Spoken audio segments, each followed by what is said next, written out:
once you have identified yourself. We now have Harold Hamm with Continental Resources. Mr. Hamm? Mr. Hamm, this is Wayne Christian. If you would please identify yourself as if nobody knows who you are and who you're associated with, and you're for, against, or neutral on the subject we have before us. I'm honored to have you. Mr. Hamm, I show you still on mute. You'll need to unmute yourself, please. There we go. There we go. Thank you very much. Thank you. Yes, Commissioner, it's good to be with you. First of all, let me thank you on 1,000 independent oil and gas producers from across the country and Texas for holding this meeting. Hearing is very crucial for all of us. My name is Harold Hamm, and I serve as Executive Chairman of Continental Resources. We're here because our industry has been hit with a double whammy of historic proportions. First of all, COVID-19 pandemic has crushed worldwide demand by over 30% in record time. And then the unthinkable and indefensible happened. Russia and Saudi Arabia decided to illegally dump underpriced oil into our markets. Over the past few weeks, and culminating just this week, thanks to the efforts of President Trump, we were able to get the Russians and Saudis to commit to reducing production by 10 million barrels a day.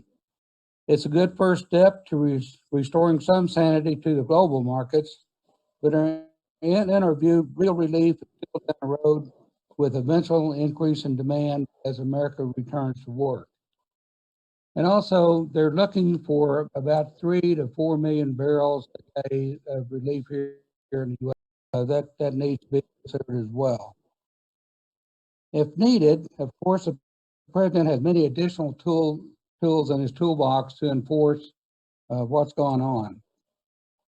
You know, the tariffs of 25 to 50% can be applied. Also, an overall ban on oil from both Russia and Saudi Arabia, if needed, could be put in place. I find it ironic that as I worked with the President during these recent negotiations over the last few weeks, many of the companies represented on this call who are against pro-rationing in Texas were against dumping by those countries. In fact, 3 of the largest oil companies were in the room with the President at different times. As recently as a few weeks ago, the United States is the largest producer of oil in the world. We dramatically increased our energy and economic security. We were producing 13 million barrels a day. Texas alone, of course, was responsible for about 40% of this output. We created millions of jobs. Somebody said as a miracle, it certainly was. Energy independence, all those things that came about part of the energy renaissance. It created a $1 trillion swing in favor of our economy and our people, and billions in tax revenue for state and federal government. Now all that's still at risk. We can get back to that place, but to do so means we must ensure we are producing what's needed and not producing what is not needed. Markets need to be balanced, sustainable, and stable. The proration question is why we're here. You have the authority to prorate oil production in Texas based on market demand to prevent economic and fiscal waste in Texas. As you know, there's a historical precedent for taking such steps. We've done it before. We believe it's vital that you act quickly and decisively to prorate oil in Texas. Nobody wants to lose market share. Therefore, it's necessary for the government body to regulate all producers equitably and alike. You will not be taking 3-minute mark, Chairman. Please complete, Mr. Hamm. Go right ahead. As the largest producer in the United States, Texas plays the most influential role of all. Texas production is 4 times that of North Dakota and 10 times that of Oklahoma. And you're not alone. In Oklahoma, we have recently instituted prorationing when it comes to natural gas. And we're a gas state here. Continental led the way. North Dakota gas flaring exceptions have ceased. Continental produces gas that averaged 98% into the natural gas sales line. Today is necessary for the Texas Railroad Commission to use its authority to enact prorationing to the current market from now through the recovery of demand. This request is not forever, probably a temporary measure if needed. The nation needs to return to work and demand can catch up with supply. We can revisit the issue then, hopefully sooner than later. We believe this decision will balance the best interests of our workers, royalty owners, oil and gas companies, taxpayers, and the public at large in the state of Texas and our nation. With the industry split on this issue, as it always will be, any ruling you will make will not be popular. But if you prorate Texas production to the market, you will be very honorable. Recommend a 25% initial production cut. Thank you very much. Thank you so much, Mr. Hamm. Are there any questions, members of Mr. Hamm? Commissioner Craddock. Mr. Hamm, thank you for being here. I talked to one of your members of your Corporation Commission a few weeks ago, right after y'all had done your natural gas production cut. Have y'all looked at oil production cutting up there, or has the Corporation Commission looked at that? Do you have any idea at this point? The commission has a request to consider it, and we'll see if they do or not. I would imagine they will. And, you know, I can't predict how the outcome of that will be.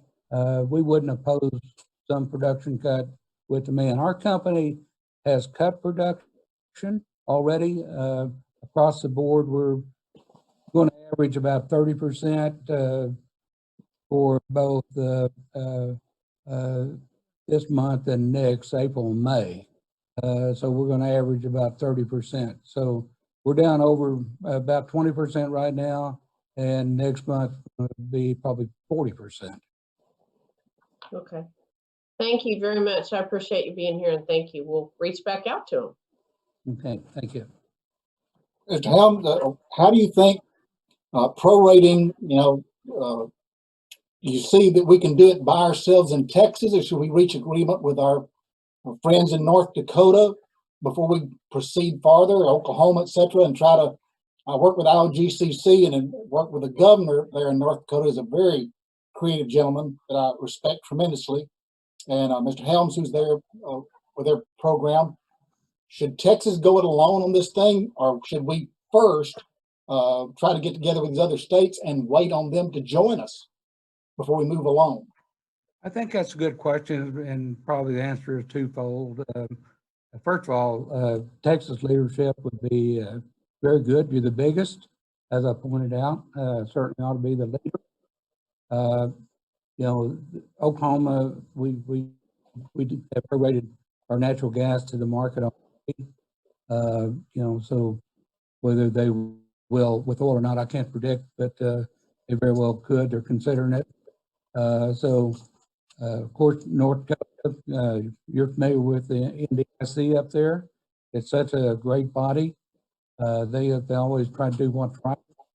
So we'll see. Already though, I might point out that with North Dakota, you're a long ways from the market. So you already have a big differential on getting oil to the market. So there's going to be a lot of oil shut in North Dakota. You can just depend on that. So whether or not you'll see the same thing, from other states or not, I can't say. Well, thank you, Mr. Hamm. Appreciate your work for decades that we are most appreciative of, and made America a better place because of your dedication. Appreciate your being at the meeting that we saw you on television a couple of weeks ago up there with President Trump, and appreciate your dedication participating in that.